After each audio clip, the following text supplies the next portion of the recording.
ಶಿರೂರು ಗುಡ್ಡ ಕುಸಿತ ಆಗಿ 13 ದಿನ ಕಳೆದಿದೆ. ಇವತ್ತು ತಾತ್ಕಾಲಿಕವಾಗಿ ಕಾರ್ಯಾಚರಣೆಯನ್ನು ಸ್ಥಗಿತಗೊಳಿಸಲಾಗಿದೆ ಅನ್ನುವ ವಿಚಾರ.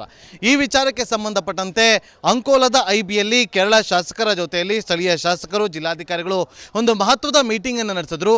ಮೀಟಿಂಗ್ನಲ್ಲಿ ಒಂದಷ್ಟು ಚರ್ಚೆಗಳು ಕೂಡ ಆಗಿದೆ. ಆ ಚರ್ಚೆಯ ಬಗ್ಗೆ ಮಾತನಾಡೋದಕ್ಕೆ ನಮ್ಮೊಂದಿಗೆ ಈಗ ಮಂಜೇಶ್ವರ ವಿಧಾನಸಭಾ ಕ್ಷೇತ್ರದ ಶಾಸಕರಾಗಿರುವಂಥ ಅಶ್ರಫ್ ಅವ್ರನ್ನ ಮಾತಾಡ್ತಾ ಹೋಗ್ತೀನಿ. ಅಶ್ರಫ್ ಅವರೇ, ಈಗ ಮೀಟಿಂಗ್ನಲ್ಲಿ ಏನು ಚರ್ಚೆ ಆಯಿತು? ಈಗ ಚರ್ಚೆ ಅನ್ನೋದಕ್ಕಿಂತ ತಾತ್ಕಾಲಿಕವಾಗಿ ಕಾರ್ಯಾಚರಣೆ ಸ್ಥಗಿತಗೊಳಿಸಿದ್ದೀವಿ.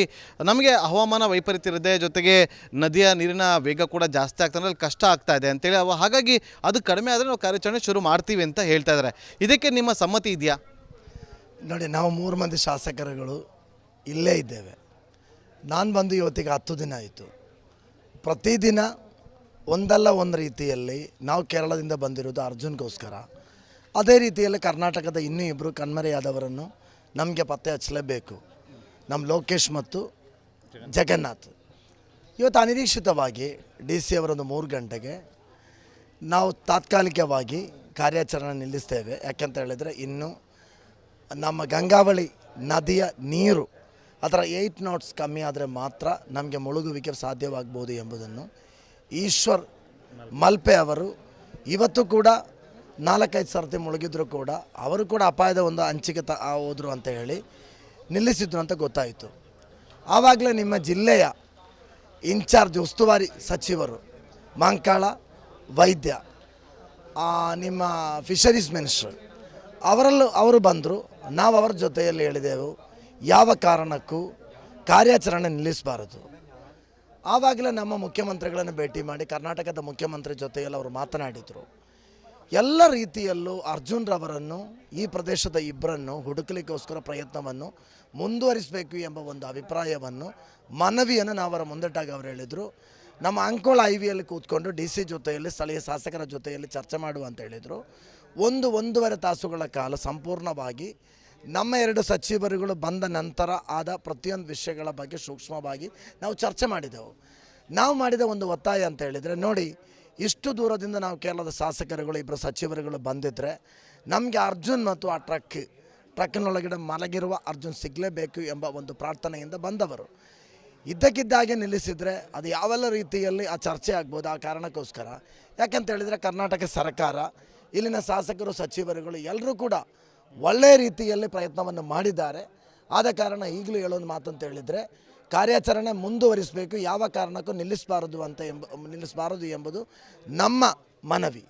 ಸೊ ಆದರೆ ಈಗ ಮುಂದಿನ ನಡೆ ಏನು ಸರ್? ಈಗ ವಾಟ್ ನೆಕ್ಸ್ಟ್ ಅಂತೇಳಿ ಅವ್ರು ಹೇಳಿದೊಂದು ಮಾತಂತ ಹೇಳಿದರೆ, ತ್ರಿಶೂರಲ್ಲಿ ಅಲ್ಲಿನ ಅಗ್ರಿಕಲ್ಚರ್ ಯೂನಿವರ್ಸಿಟಿಯಲ್ಲಿ ಯಾವುದೋ ಒಂದು ರೀತಿಯಲ್ಲಿ ಡ್ರಡ್ಜಿಂಗ್ ಯಂತ್ರ ಇದೆ.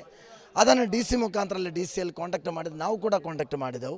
ಅದನ್ನು 1-2 ದಿವಸದೊಳಗಡೆ ತಂದು ಪುನಃ ಕಾರ್ಯಾಚರಣೆ ಮುಂದುವರಿಸ್ತೇವೆ. ನೇವಿ ಹೋಗೋದಿಲ್ಲ, ಸೈನಿಕರು ಹೋಗೋದಿಲ್ಲ. ಅದೇ ರೀತಿಯಲ್ಲಿ ಕಡಲ ಯಾವೊಂದು ಭೂಮಿ ಸಮೇತ ಇರುವ ಕಾರ್ಯಾಚರಣೆ ಮುಂದುವರಿಸ್ತೇವೆ ಅಂತ ಭರವಸೆ ಕೊಟ್ಟಿದ್ದಾರೆ.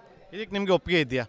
ಖಂಡಿತವಾಗಿಲ್ಲ, ಕಾರ್ಯಾಚರಣೆ ನಿಲ್ಲಿಸಬಾರ್ದು. ಯಾಕಂತ ಹೇಳಿದರೆ ಜಿತಿನ್, ಅರ್ಜುನ್ ತಂಗಿ ಅಂಜುನ ಹಸ್ಬೆಂಡ್ ಇಲ್ಲೇ ಇದ್ದಾರೆ, ರಾತ್ರಿ ಹಗಲನ್ನದೇ.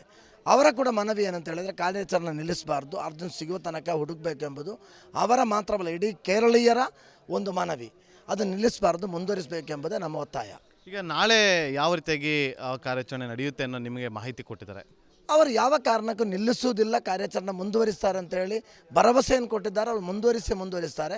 ಅದರ ಅಡಿಯಲ್ಲಿ ನಾವು ಕೂಡ ನಮ್ಮ ಮುಖ್ಯಮಂತ್ರಿಗಳಲ್ಲಿ ಮಾತನಾಡಿ ಅಗ್ರಿಕಲ್ಚರ್ ಯೂನಿವರ್ಸಿಟಿಯಲ್ಲಿರುವ ಆ ಯಂತ್ರವನ್ನು ತರುವ ಪ್ರಯತ್ನವನ್ನು ನಾವು ಜೊತೆಯಾಗಿ ಮಾಡ್ತೇವೆ.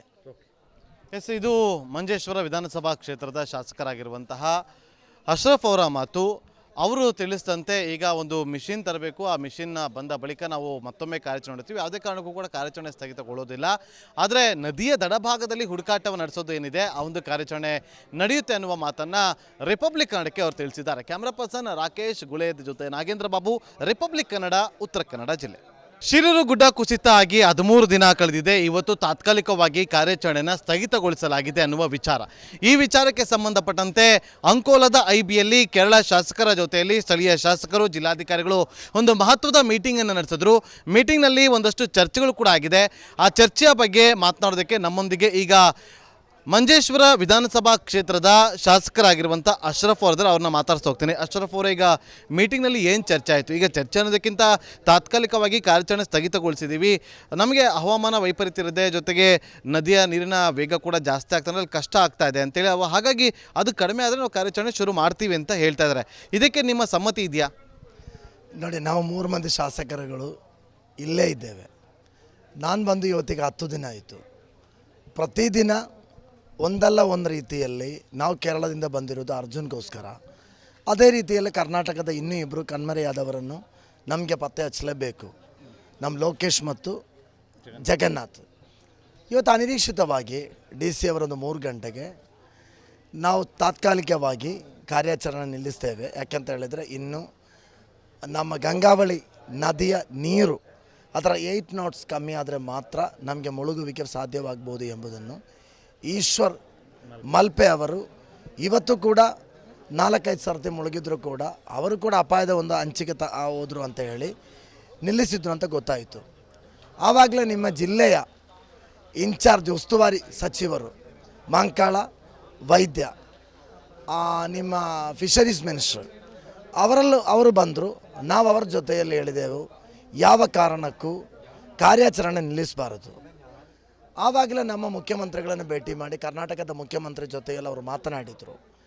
ಎಲ್ಲ ರೀತಿಯಲ್ಲೂ ಅರ್ಜುನ್ರವರನ್ನು ಈ ಪ್ರದೇಶದ ಇಬ್ಬರನ್ನು ಹುಡುಕಲಿಕ್ಕೋಸ್ಕರ ಪ್ರಯತ್ನವನ್ನು ಮುಂದುವರಿಸಬೇಕು ಎಂಬ ಒಂದು ಅಭಿಪ್ರಾಯವನ್ನು ಮನವಿಯನ್ನು ನಾವು ಅವರ ಮುಂದಿಟ್ಟಾಗ ಅವರು ಹೇಳಿದರು. ನಮ್ಮ ಅಂಕೋಳ ಐವಿಯಲ್ಲಿ ಕೂತ್ಕೊಂಡು DC ಜೊತೆಯಲ್ಲಿ ಸ್ಥಳೀಯ ಶಾಸಕರ ಜೊತೆಯಲ್ಲಿ ಚರ್ಚೆ ಮಾಡುವ ಅಂತ ಹೇಳಿದರು. 1-1.5 ತಾಸುಗಳ ಕಾಲ ಸಂಪೂರ್ಣವಾಗಿ ನಮ್ಮ 2 ಸಚಿವರುಗಳು ಬಂದ ನಂತರ ಆದ ಪ್ರತಿಯೊಂದು ವಿಷಯಗಳ ಬಗ್ಗೆ ಸೂಕ್ಷ್ಮವಾಗಿ ನಾವು ಚರ್ಚೆ ಮಾಡಿದೆವು. ನಾವು ಮಾಡಿದ ಒಂದು ಒತ್ತಾಯ ಅಂತ ಹೇಳಿದರೆ, ನೋಡಿ, ಇಷ್ಟು ದೂರದಿಂದ ನಾವು ಕೇರಳದ ಶಾಸಕರುಗಳು ಇಬ್ಬರು ಸಚಿವರುಗಳು ಬಂದಿದ್ದರೆ ನಮಗೆ ಅರ್ಜುನ್ ಮತ್ತು ಆ ಟ್ರಕ್ಕಿನೊಳಗಡೆ ಮಲಗಿರುವ ಅರ್ಜುನ್ ಸಿಗಲೇಬೇಕು ಎಂಬ ಒಂದು ಪ್ರಾರ್ಥನೆಯಿಂದ ಬಂದವರು. ಇದ್ದಕ್ಕಿದ್ದಾಗೆ ನಿಲ್ಲಿಸಿದರೆ ಅದು ಯಾವೆಲ್ಲ ರೀತಿಯಲ್ಲಿ ಆ ಚರ್ಚೆ ಆಗ್ಬೋದು. ಆ ಕಾರಣಕ್ಕೋಸ್ಕರ ಯಾಕೆಂತ ಹೇಳಿದರೆ ಕರ್ನಾಟಕ ಸರ್ಕಾರ, ಇಲ್ಲಿನ ಶಾಸಕರು, ಸಚಿವರುಗಳು ಎಲ್ಲರೂ ಕೂಡ ಒಳ್ಳೆಯ ರೀತಿಯಲ್ಲಿ ಪ್ರಯತ್ನವನ್ನು ಮಾಡಿದ್ದಾರೆ. ಆದ ಕಾರಣ ಈಗಲೂ ಹೇಳೋದು ಮಾತಂತ ಹೇಳಿದರೆ ಕಾರ್ಯಾಚರಣೆ ಮುಂದುವರಿಸಬೇಕು, ಯಾವ ಕಾರಣಕ್ಕೂ ನಿಲ್ಲಿಸಬಾರದು ಎಂಬುದು ನಮ್ಮ ಮನವಿ. ಸೊ ಆದರೆ ಈಗ ಮುಂದಿನ ನಡೆ ಏನು ಸರ್? ಈಗ ವಾಟ್ ನೆಕ್ಸ್ಟ್ ಅಂತೇಳಿ ಅವ್ರು ಹೇಳಿದೊಂದು ಮಾತಂತ ಹೇಳಿದರೆ, ತ್ರಿಶೂರಲ್ಲಿ ಅಲ್ಲಿನ ಅಗ್ರಿಕಲ್ಚರ್ ಯೂನಿವರ್ಸಿಟಿಯಲ್ಲಿ ಯಾವುದೋ ಒಂದು ರೀತಿಯಲ್ಲಿ ಡ್ರಡ್ಜಿಂಗ್ ಯಂತ್ರ ಇದೆ. ಅದನ್ನು DC ಮುಖಾಂತರ DCಯಲ್ಲಿ ಕಾಂಟ್ಯಾಕ್ಟ್ ಮಾಡಿದ್ದು, ನಾವು ಕೂಡ ಕಾಂಟ್ಯಾಕ್ಟ್ ಮಾಡಿದೆವು. ಅದನ್ನು 1-2 ದಿವಸದೊಳಗಡೆ ತಂದು ಪುನಃ ಕಾರ್ಯಾಚರಣೆ ಮುಂದುವರಿಸ್ತೇವೆ. ನೇವಿ ಹೋಗೋದಿಲ್ಲ, ಸೈನಿಕರು ಹೋಗೋದಿಲ್ಲ. ಅದೇ ರೀತಿಯಲ್ಲಿ ಕಡಲ ಯಾವೊಂದು ಭೂಮಿ ಸಮೇತ ಇರುವ ಕಾರ್ಯಾಚರಣೆ ಮುಂದುವರಿಸ್ತೇವೆ ಅಂತ ಭರವಸೆ ಕೊಟ್ಟಿದ್ದಾರೆ. ಇದಕ್ಕೆ ನಿಮಗೆ ಒಪ್ಪಿಗೆ ಇದೆಯಾ?